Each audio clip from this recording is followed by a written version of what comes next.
Señor presidente de la Asamblea, muy buenas tardes, estimados asambleístas presentes en esta tarde, un saludo afectuoso. Efectivamente, luego del trabajo realizado por la comisión, tenemos ya el informe no vinculante sobre la objeción parcial del presidente de la República. Hay que recordar, estimados colegas, que esta ley es extremadamente importante.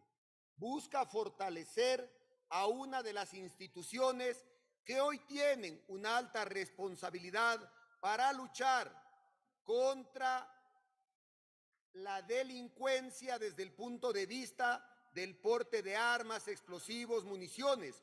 Una institución que tiene la responsabilidad de custodiar nuestras fronteras para impedir que las armas y las drogas entren por estos espacios. Las Fuerzas Armadas deben ser fortalecidas.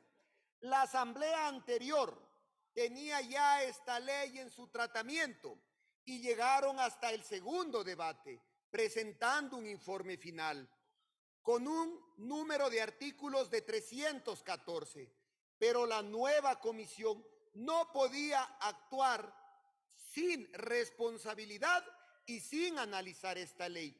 Hubiese sido fácil que en los primeros meses de nuestra gestión presentemos el informe de la comisión anterior. No fue así.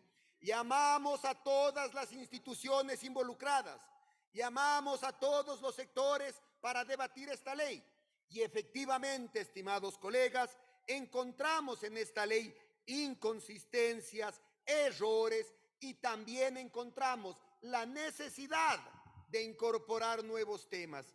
Y esta ley, luego de ser procesada, luego del análisis respectivo, hoy presenta 265 artículos que en la sesión 198 de la comisión fue aprobado el presente informe.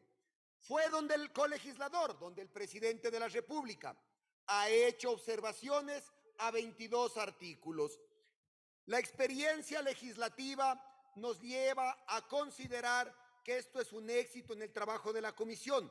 Menos del 10% de los artículos en una ley tan extensa han sido observados. El presidente presenta 26 objeciones. Muchas de estas objeciones, estimados colegas, tienen coherencia porque hacen observaciones de forma, hacen observaciones que ayudan a clarificar los textos y hacen también precisiones en algunos temas específicos. Esta es una ley extremadamente técnica.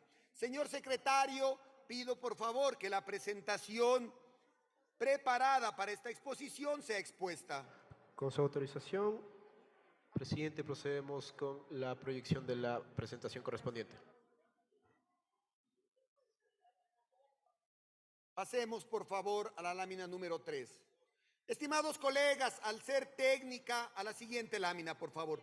Al ser técnica esta presentación, voy a tratar de ser lo más concreto posible y lo más didáctico posible, refiriéndome a los temas que considero pueden ser de su interés. Siguiente lámina. En el bloque de allanamiento había manifestado que el Ejecutivo clarifica algunos temas, precisa algunos temas y corrige algunos temas de fondo. Por lo tanto, la comisión vio viable allanarse a estas 15 observaciones del presidente. ¿A qué se refieren? Por ejemplo, nosotros establecíamos que para los oficiales de las Fuerzas Armadas que son de arma y tienen 3 grados de generales y los que son especialistas 3 grados. Pero para mayor claridad se mejoró el texto para que no haya confusiones.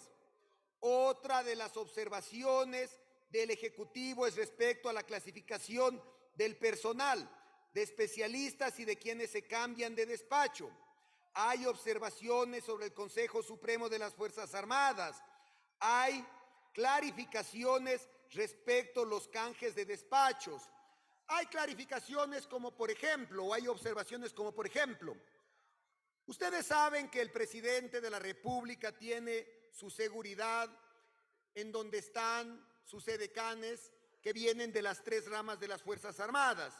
Esta comisión había planteado que esta seguridad dure 2 años. El presidente ha manifestado que sean 4 años. No hemos visto inconveniente alguno, ya que él puede renovarlas cuando él quiera, pero establece un plazo de 4 años. Temas que no cambian la esencia de esta ley.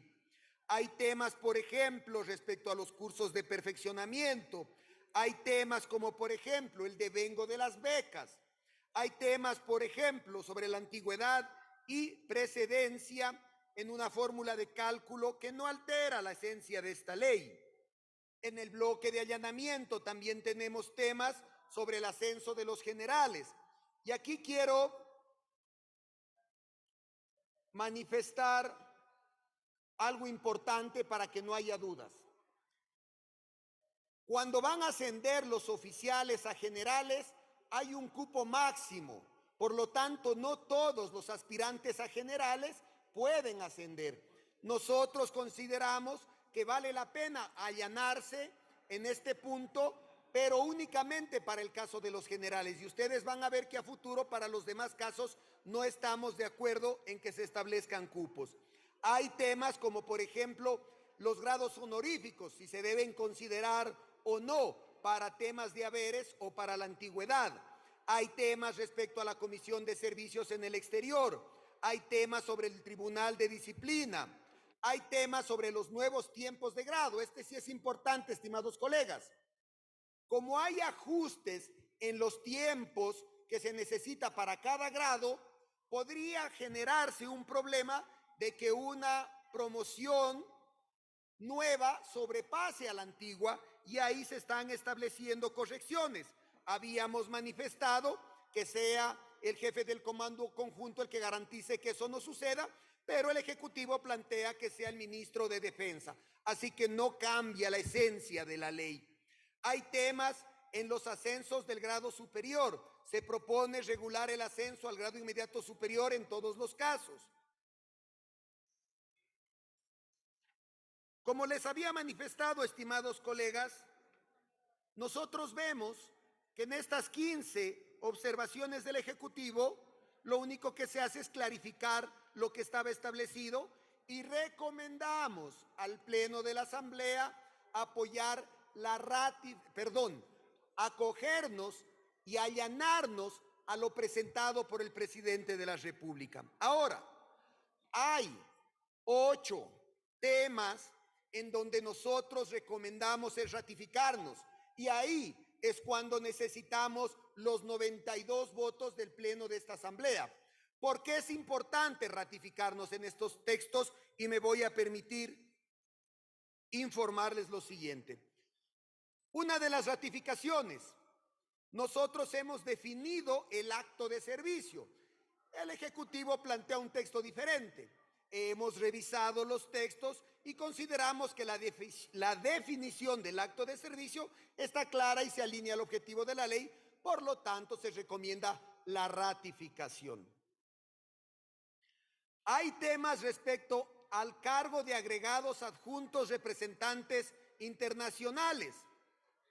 Ahí únicamente se genera este espacio para algunos grados, y nosotros estamos planteando que sea para todos los grados, que la forma de escoger se clarifique en el reglamento. Lo mismo sucede con los cargos de oficiales generales de armas para representantes internacionales.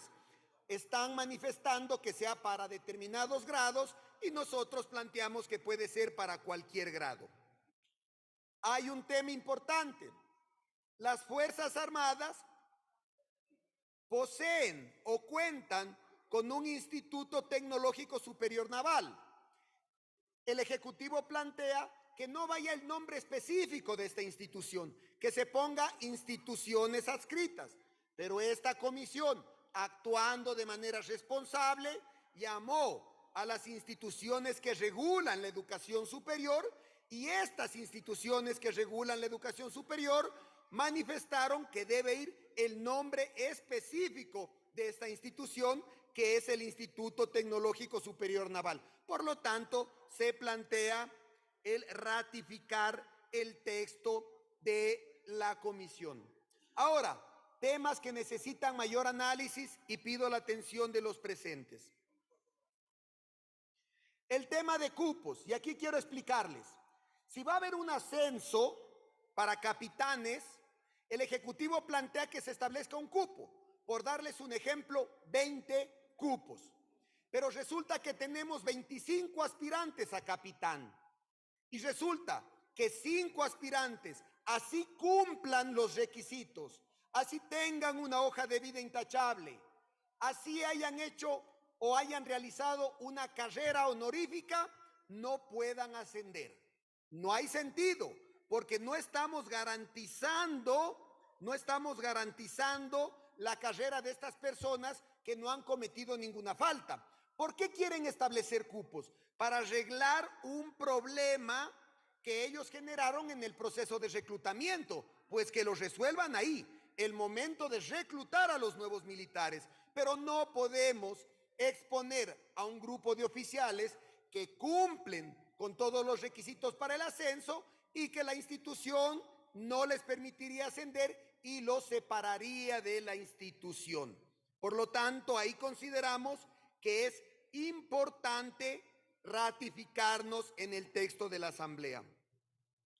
En este artículo sí quiero detenerme, y es el artículo 137. Y aquí, estimados colegas, es una de las partes medulares del trabajo que hemos hecho por más de un año, con los integrantes de la comisión y con las instituciones involucradas. Se refiere a los procesos de ascenso de los oficiales. Muchos de ustedes, estimados colegas, hace poco tiempo realizaron intervenciones en este pleno denunciando que aquellos aspirantes a la Policía Nacional que no pudieron entrar habían sido rechazados porque se consideraron temas subjetivos. Y lo mismo pasa cuando hay aspirantes en la Policía Nacional que quieren ascender, tienen una carrera intachable, pero por elementos subjetivos que nadie los entiende, no son ascendidos. ¿Por qué? Porque hay que ser claros. Hay padrinazgo, hay compadrazgo. Eso en la policía no lo hemos podido solucionar porque no estamos tratando una ley para la policía. Pero en las Fuerzas Armadas sí lo queremos solucionar. Y esto es medular en el tratamiento de esta ley. Que asciendan los oficiales que tienen méritos, que han tenido una carrera intachable. Miren lo que se califica, por ejemplo. Hay 2 oficiales y el uno puede tener mejores notas, mejor desempeño en la carrera, mejor profesionalización, pero resulta que el momento del ascenso, un oficial que está menos preparado le sobrepasa, porque toman elementos subjetivos como, por ejemplo, compromiso con la institución.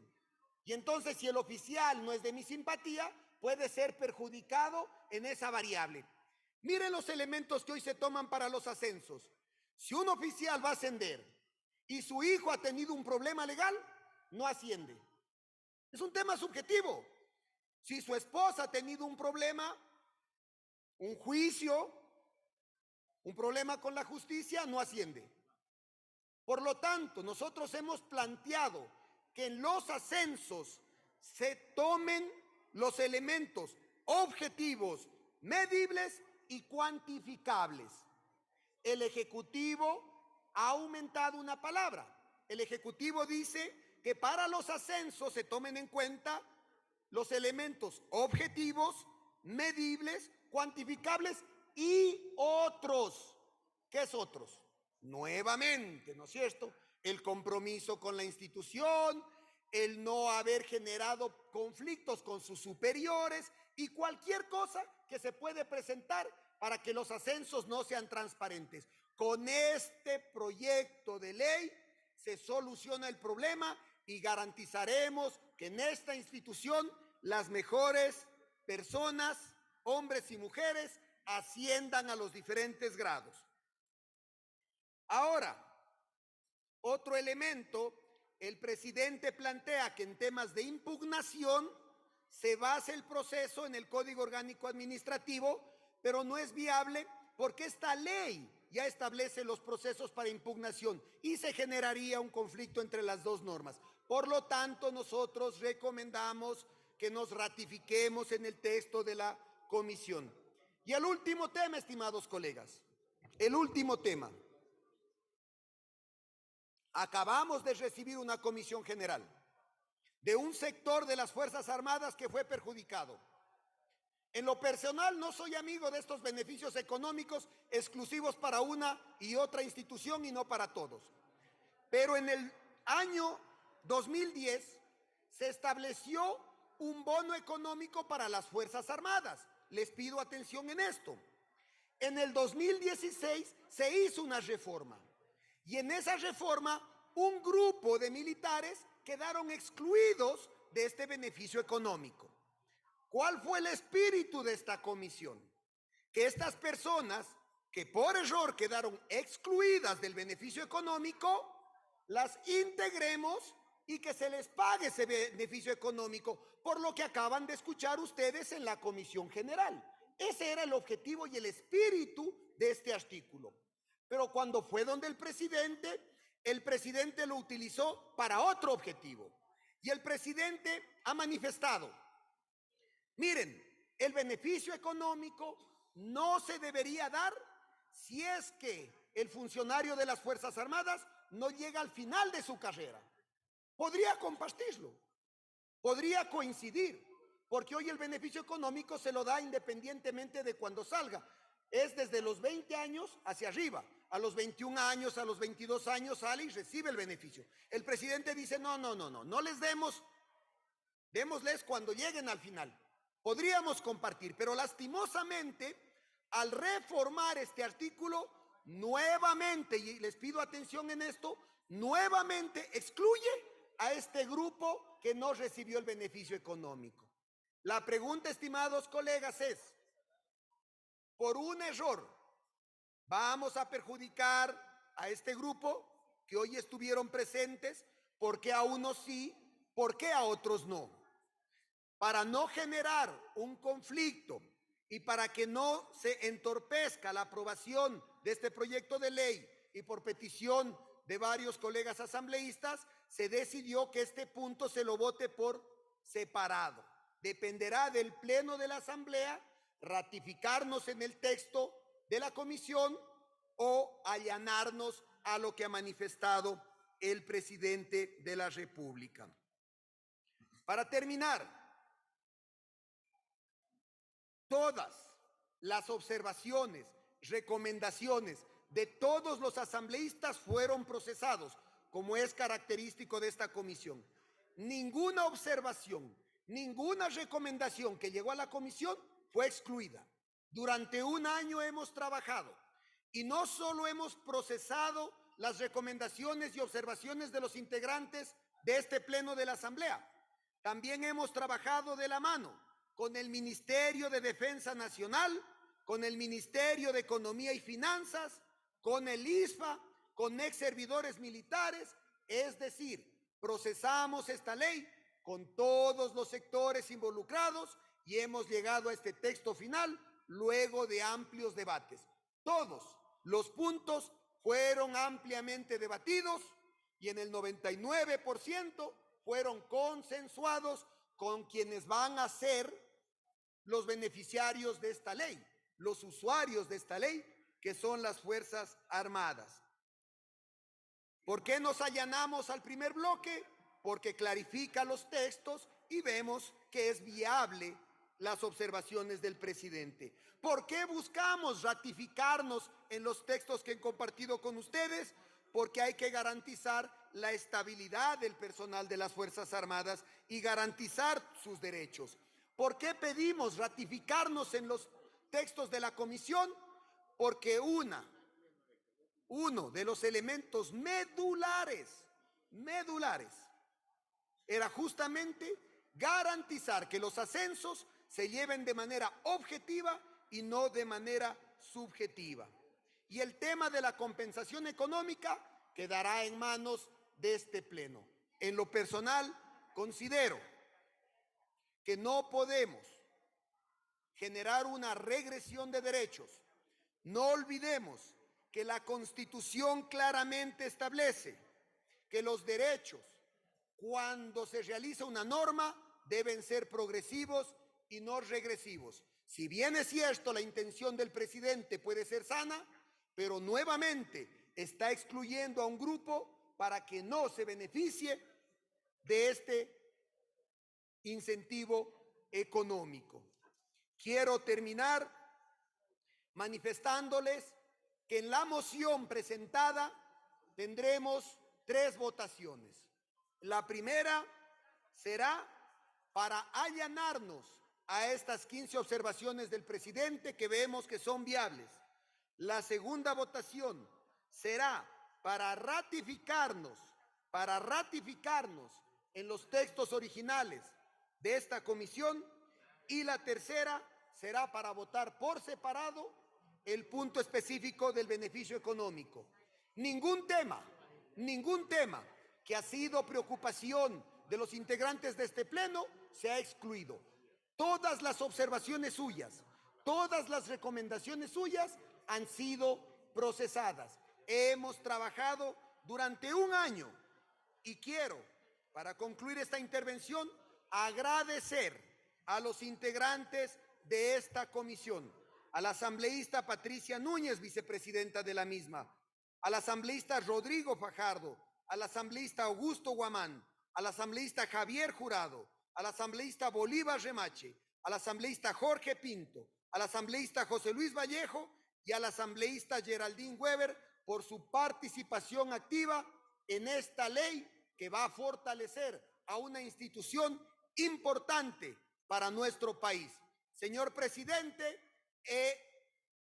me he permitido a través de Secretaría enviar la moción respectiva para procesar este informe final de la comisión. Muchas gracias, estimados colegas. Muchas gracias, presidente.